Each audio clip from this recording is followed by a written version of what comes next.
Good evening, everybody. It's Professor April here. And I wanted to go over some of what's going to happen week 2. I'm sorry I gave some people a shock today about the exam. More information to follow, so let's put that on the back burner for right now, okay? So week 2, we're going to start with our devotion, as we always do, and our overview. Our overview for this week is on women's health doesn't stop with reproductive health or health care during pregnancy. In order to maintain good reproductive and sexual health, women and girls should have access to care that is focused on their female gender.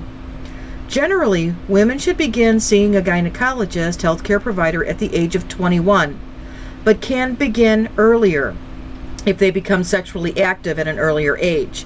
At the age 21 to 29, women should have gynecologic care annually, including a pap smear. Women between the ages of 30 to 64 should routinely have gynecological care every other year.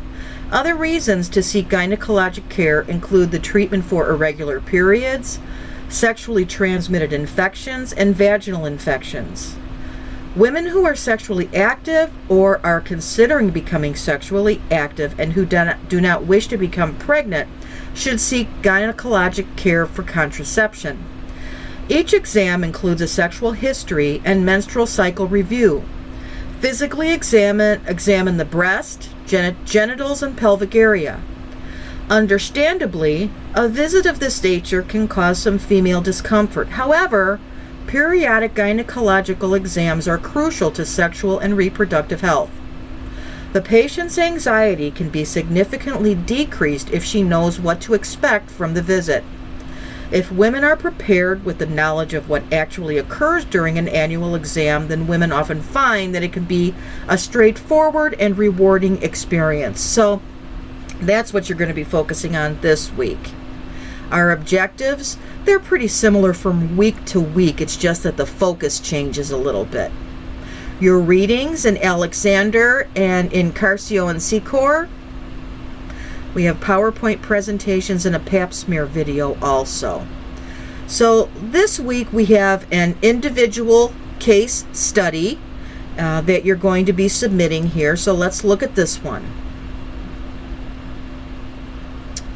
All right, so individual case study, the gynecologic exam.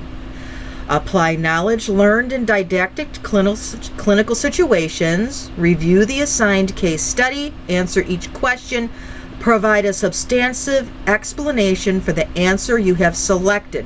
You must include at least one scholarly resource within 10 years. I really don't accept anything over 5 years. All right, so here is our little story here. Bella is a 22-year-old client who is new to your gynecological practice. She is coming in today for a well visit and to discuss birth control options. She tells you, "I haven't been to the doctor's office since I was in middle school, so I thought it would be a good idea to get checked out." Bella appears healthy and fit and has no significant medical history. Regarding the family history portion, she tells you that her father died about a year ago of a heart attack. He was just 48 years old. She says that there are a lot of cardiovascular disease on both sides of the family. She is currently taking no medications and is up to date on all of her immunizations. Which routine health care screenings would you recommend that Bella have based on her age and health history?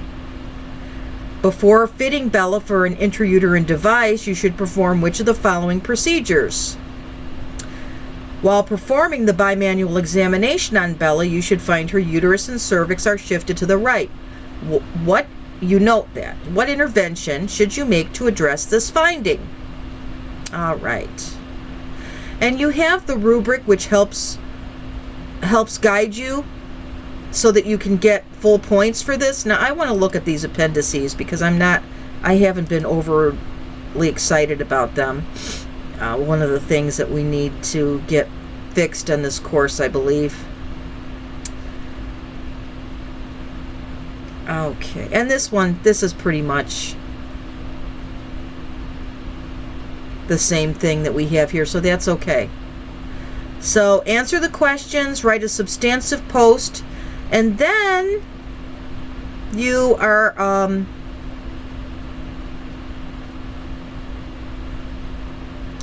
actually on this one you don't have to do any return posts. So just answer that, post it, and you're good for the week. So I think you got this one down. So please don't hesitate to reach out if you have any questions. And make sure that you get all those readings done, because information is going to be paramount for you to gather as you begin your clinicals. All right, have a good evening.